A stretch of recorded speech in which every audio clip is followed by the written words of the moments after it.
by an amazing, amazing woman. Broadcast extraordinaire, TV and radio, everything current affairs, a facilitator of note. She takes no nonsense, even from students who want to take over the show. She says, sit down, let me teach you something.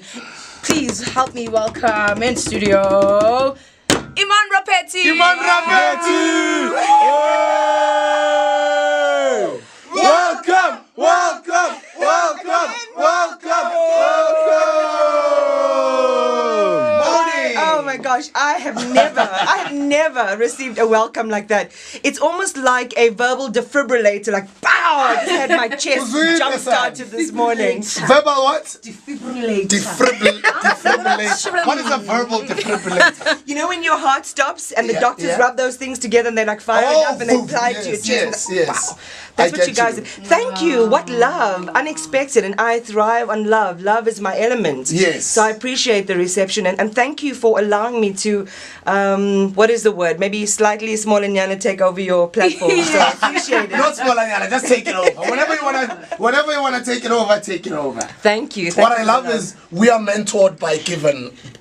Whenever I can, or whenever chance I get, I speak to Given from time to time to learn from the business of radio from him, because he's a genius, you know.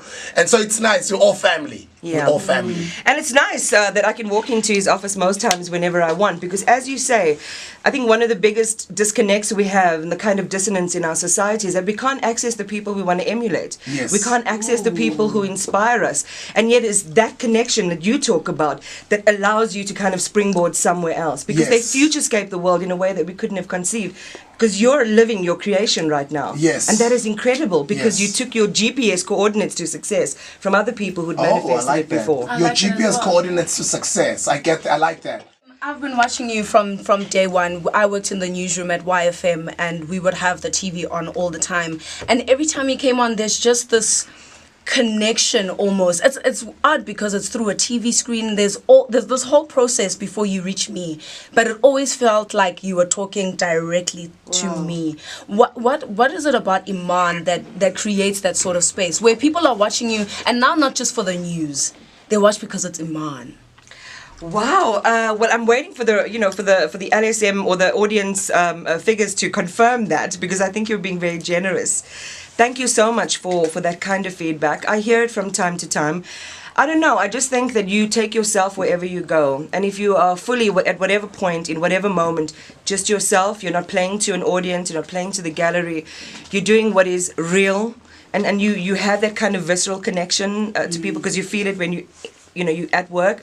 I think that automatically it translates. I mean, I can feel your warmth over this microphone. Even though I'm seeing you physically, I know that you and DJ Spoo, when you broadcast to people, they can feel your genuineness. Yeah. They can feel your generosity of spirit. And that's what's important. That's how you make connections to people. You know, I tell the story about wanting to study law. I've always wanted to be a human rights activist. I thought, when I envisioned myself in the future, I thought I would be addressing the General Assembly at the United Nations. I would be that person, maybe even the Secretary General, It didn't happen, as most of our stories go. You couldn't afford the money to go to school.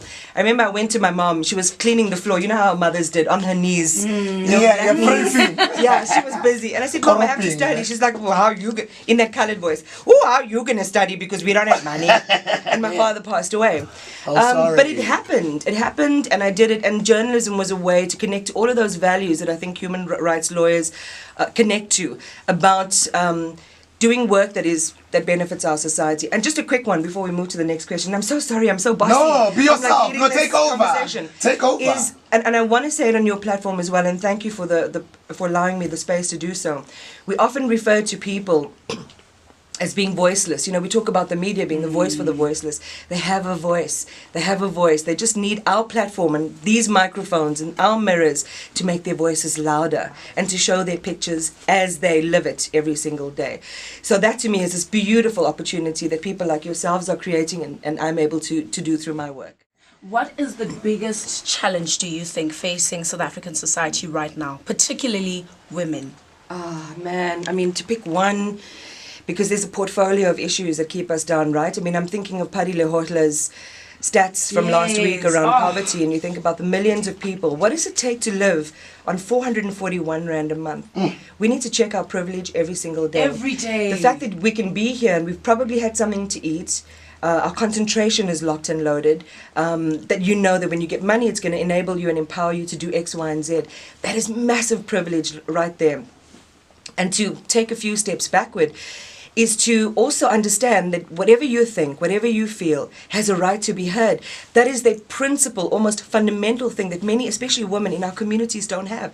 They don't feel like they can stand up to a husband. They don't feel like they can stand up to a boyfriend. They don't feel like they can dismantle patriarchy in their homes.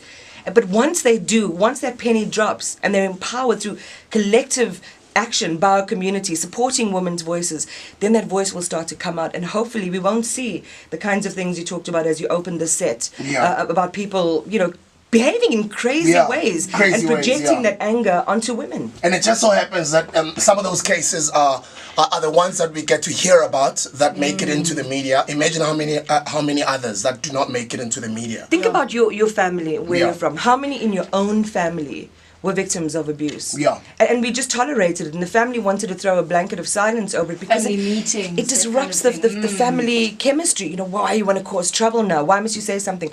Shut up and put up. And we're not there. And that's why women who are younger, our new generation, who are challenging those edifices of power, are so important. Those voices are so vital.